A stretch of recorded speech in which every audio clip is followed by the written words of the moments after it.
हिंद दोस्तों, MS study zone academy में आपका एक बार फिर से स्वागत है। तो हम लोग भारतीय दंड संहिता इंडियन पेनल कोड आईपीसी पढ़ रहे हैं, जिसके अंतर्गत आज हम लोग लूट और डकैती क्या होता है, इनमें मुख्य अंतर क्या है, इनको हम लोग समझेंगे। तो प्लीज़ अगर आप इस चैनल पर नए, चैनल को लाइक शेयर सब्सक्राइब जरूर करिए। लूट को हम लोग रॉबरी बोलते हैं, डकैती को हम लोग डकैती ही कहते हैं। तो इनमें जो क्या क्या अंतर है, लूट कब होती है, डकैती कब होती है, चोरी कब लूट बन जाती है, लूट कब डकैती बन जाती है, इन सभी चीज़ों को हम लोग विस्तारित रूप से समझेंगे। तो देरी नहीं करते हुए चलते हैं आज के अपने नए टॉपिक पर। तो अब हम लोग समझेंगे लूट क्या होती है और डकैती क्या होती है। लूट और डकैती में अंतर के लिए आवश्यक तत्व क्या है, लूट और डकैती में प्रमुख अंतर क्या है। तो सबसे पहले हम लोग लूट की बात करें, रॉबरी की बात करें, तो इसकी जो परिभाषा दी गई है वो दी गई है आईपीसी के धारा 390 में। और डकैती की बात की जाए तो डकैती की परिभाषा दी गई है आईपीसी की धारा 391 में, 391 में। तो लूट क्या होता है, डकैती क्या होता है, पहले हम लोग इसको समझेंगे, फिर इसके बाद हम लोग इसके अंतर को समझेंगे। तो अगर हम लोग लूट की बात करें तो याद रखिएगा, लूट एक प्रकार का चोरी या एक्सटॉर्शन या उद्धापन का एक गंभीर रूप है। चोरी सरल रूप है, इसका जब गंभीर रूप हो जाता है इसी को हम लोग लूट कहते हैं। देखिए होता क्या है कि जब कोई व्यक्ति, चोरी क्या होती है पहले इसको समझिए, कि जब कोई व्यक्ति किसी अन्य व्यक्ति के कब्जे से कोई चल संपत्ति को बिना उसकी अनुमति के बेईमानी से अपने पास रख लेता है। मान लीजिए कोई व्यक्ति है, कहीं पे गया और चोरी छुप के बेईमानी से कोई संपत्ति को, पैसा हो चाहे बाइक हो, कुछ भी, उसको चोरी छुपे अपने पास ले लेता है और वहाँ से निकल जाता है, संपत्ति को वहाँ से हटा लेता है, इसी को चोरी कहते हैं। लेकिन जब वही संपत्ति लेने के समय आपको जिसकी संपत्ति है उनसे आपकी भिड़ंत हो जाए, मतलब आपको उसको धमकाना हो जाए, डराना धमकाना, पिस्टल दिखाकर, वही यही घटना आप कर रहे हैं, पिस्टल दिखाकर ही अगर आप किसी से पैसा की मांग कर रहे हैं कि अगर पैसा नहीं दोगे तो जान से मार देंगे, तो इस तरह की जब चीज़ें होने लगती है इसी को हम लोग लूट बोलते हैं। मतलब लूट में, एक्चुअली में लूट में धमकी शामिल हो जाता है। चोरी जो होती है वो चोरी छुप के हो जाती है, लेकिन लूट जो होती है, लूट में क्या किया जाता है, तो धमकी दिया जाता है कि अगर पैसा नहीं दोगे, अगर बाइक नहीं दोगे तो तुमको क्या करेंगे, गोली मार देंगे। तो यही चीज़ होती है आपकी लूट। मतलब लूट में सिर्फ और सिर्फ धमकी हो जाता है, जान मारने की धमकी है, जो भी चीज़ की धमकी होती है बस धमकी इसमें शामिल हो जाता है। तो यही कहा गया है कि लूट जो है चोरी और उद्धापन का गंभीर रूप है, इसमें बस धमकी शामिल हो जाती है। लूट में व्यक्तियों की संख्या निश्चित नहीं होती है। मतलब लूट में एक व्यक्ति भी हो सकते हैं, दो भी हो सकते हैं, तीन भी हो सकते हैं और मैक्सिमम 4 हो सकते हैं। लूट में अधिकतम कितने आदमी हो सकते हैं, 4 हो सकते हैं। इसीलिए कहा गया कि लूट में व्यक्तियों की संख्या निश्चित नहीं होती है। अब हम लोग डकैती की बात करें तो डकैती क्या होती है, डकैती लूट का ही एक रूप है। मतलब कि लूट ही डकैती होती है, बस इसमें सिर्फ और सिर्फ एक चीज़ का अंतर होता है कि व्यक्तियों की संख्या इसमें 4 से 5 हो जाती है। लूट और डकैती में कोई अंतर नहीं है। लूट और डकैती में सिर्फ और सिर्फ व्यक्तियों की संख्या का अंतर होता है। अगर व्यक्ति की संख्या अधिकतम 4 है तो वो लूट होगी। अगर डरा धमका कर किसी से कोई संपत्ति अगर अपने कब्जे में ली जाती है और व्यक्तियों की संख्या अधिकतम 4 है तो ये लूट होगी। लेकिन 4 से जैसे ही एक ज़्यादा हो जाएगा, मतलब 5 हो जाएगा, 6 हो जाएगा, 7 हो जाएगा, 8 हो जाएगा, तो ये क्या हो जाएगी, डकैती हो जाएगी। तो लूट और डकैती में सिर्फ यही अंतर है और किसी भी चीज़ का अंतर नहीं है। तो लूट डकैती जो होती है वो लूट का ही एक रूप है, वृहद रूप है, बहुत बड़ा रूप है। डकैती में अपराध के लिए 5 या 5 से अधिक व्यक्तियों का होना चाहिए।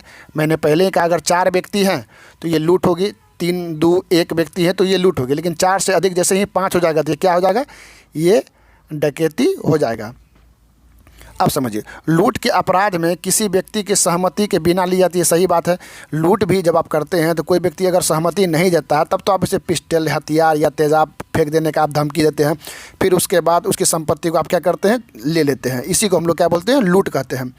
बस चोरी और लूट में बस यही अंतर है कि चोरी जो होती है वो बिना किसी के सहमति के गुप्त रूप से छिपा कर चल संपत्ति को एक जगह से दूसरी जगह ले जाने की प्रक्रिया चोरी कहलाती है। लेकिन उसी में जब धमकी दे दिया जाता है, चाकू, बंदूक, हथियार आदि सटाकर जबरन उससे अगर ले लिया जाता है तो उसे क्या कहते हैं, लूट कहते हैं।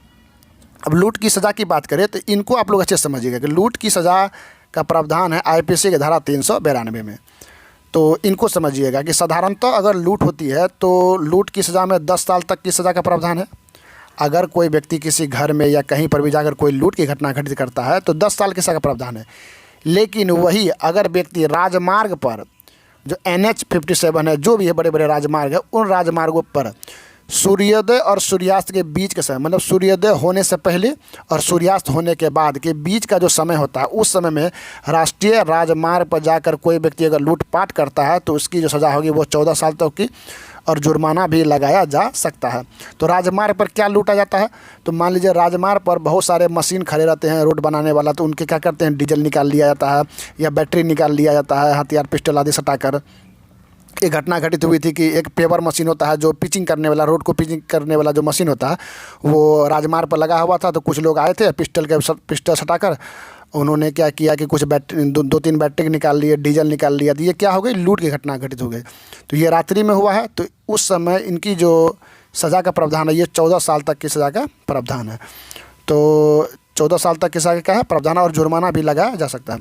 लूट के लिए चोरी या उद्धापन का अपराध होना आवश्यक है। सही बात है, क्योंकि चोरी का ही तो एक बृहद रूप आपका लूट है। चोरी का बृहद रूप क्या है, आपका लूट है। और उसी में आप अगर एक्सटॉर्शन करते हैं, डरा धमका कर अगर करते हैं, अगर व्यक्तियों की संख्या 4 तक ही है तो वो भी क्या हो जाएगा, वो भी एक्सटॉर्शन आपका क्या हो जाएगा, लूट ही हो जाएगा। और अब डकैती की बात करें तो डकैती के अपराध में सहमति दोषपूर्ण ढंग से प्राप्त की जाती है। सही बात है, जब कोई व्यक्ति मान लीजिए कोई बैंक वगैरह लूटने जाता है तो सहमति तो होती है, लेकिन दोषपूर्ण सहमति होती है। मतलब उसे डरा धमका कर उनसे बैंक का चाबी लिया जाता है, फिर बैंक को लूटा जाता है। तो वो सहमति होती है, लेकिन दोषपूर्ण सहमति होती है।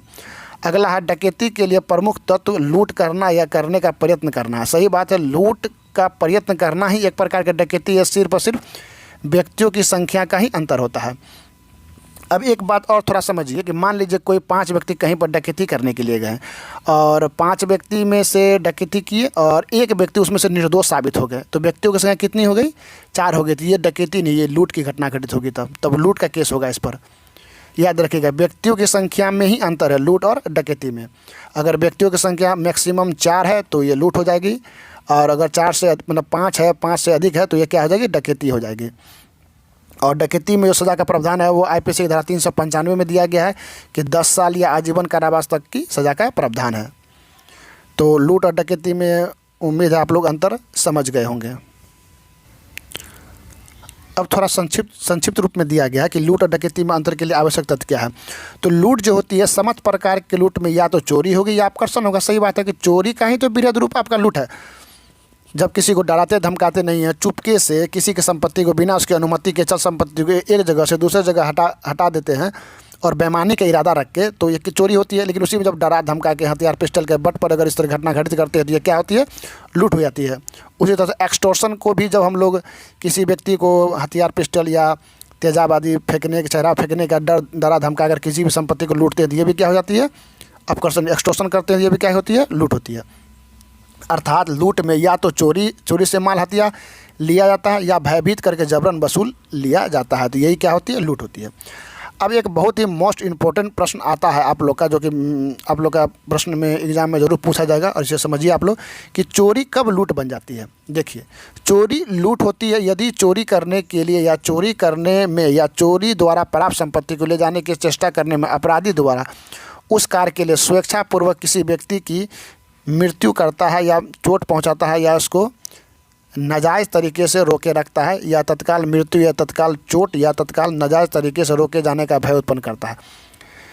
तो चोरी लूट कब बन जाती है कि जब चोरी करते समय अगर आप किसी को डराते हैं, धमकाते हैं, जान से मारने की धमकी देते हैं, हाथ पैर तोड़ने की धमकी देते हैं, उसे डरा धमका कर जब उसकी संपत्ति को आप लेके चले जाते हैं, तो इसी को हम लोग लूट बोलते हैं। तो चोरी और लूट में बस यही अंतर है कि चोरी जो होती है उसमें डराया धमकाया नहीं जाता है, जान मारने की धमकी नहीं दी जाती है, चुपके से किया जाता है। लेकिन लूट क्या होती है कि जब चोरी करते समय या किसी को चोट पहुंचाने की धमकी देते हैं या नाजायज़ तरीके से लेते हैं, बंधक बना के मान लीजिए ले लेते हैं, या मृत्यु करने का धमकी दे देते हैं, तो ये क्या हो जाती है, लूट हो जाती है। अब है कि अपकर्षण, एक्सटॉर्शन लूट कब हो जाता है, व्हेन एक्सटॉर्शन इज रॉबरी। तो अपकर्षण लूट होता है यदि अपराधी अपकर्षण को करते समय भयभीत किए गए व्यक्ति, जिस व्यक्ति को आप भयभीत किए हुए हैं, व्यक्ति के समक्ष ही हो।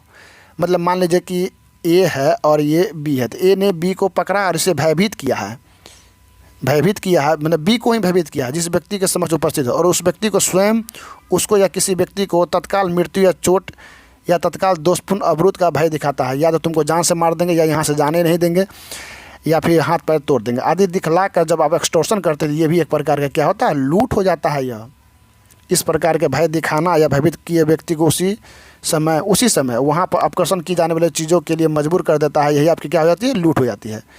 मतलब आप किसी के समक्ष उपस्थित होकर उसे डरा धमका कर जब कोई भी चीज़ लेते हैं तो यही लूट होती है। अब संक्षिप्त में यहाँ भी थोड़ा सा बताया गया है कि चोरी के साथ लूट में चोरी के साथ आघात मतलब चोट पहुँचाने के भय में या अपकर्षण, जब आप एक्सटॉर्शन लेते हैं तो अपराधी का वहाँ पर उपस्थित होना, तत्काल आघात का भय दिखाना कि जान से मार देंगे, साथ में तत्काल वस्तु के लिए किए जाने का अपकर्षण कहते हैं। मतलब जो उसके साथ उपस्थित है कि मान लीजिए कोई व्यक्ति बाइक से जा रहा था, आपने उसे पकड़ लिया और हथियार के बल पे कहा कि बाइक दे दो नहीं तो जान से मार देंगे, या फिर तेजाब लिया हुआ बोला कि अगर बाइक नहीं दोगे तो मुंह पर तेजाब छिड़क देंगे। तो तत्काल भय दिखाकर अगर आप किसी की संपत्ति को अपने कब्जे में ले लेते हैं तो ये क्या हो जाती है, यही एक्सटॉर्शन आपका क्या हो जाता है, लूट हो जाता है। अब बताया गया कि डकैती, जब 5 या 5 से अधिक व्यक्ति मिलकर लूट करते हैं तो वही लूट क्या होती है, लूट करते हैं या लूट करने की चेष्टा करते हैं। जहाँ की वे व्यक्ति जो मिलकर लूट कर रहे हैं या लूट करने की चेष्टा कर रहे हैं और वे व्यक्ति जो उस जगह पर मौजूद रहकर ऐसी लूट किए जाने या उसकी चेष्टा में सहायता पहुँचा रहे हैं, कुल मिलाकर 5 या अधिक हो तो प्रत्येक व्यक्ति के बारे में जो इस प्रकार लूट कर रहा है, उसकी चेष्टा कर रहा है, सहायता कर रहा है, या कहा जाता है कि वह डकैती करता है।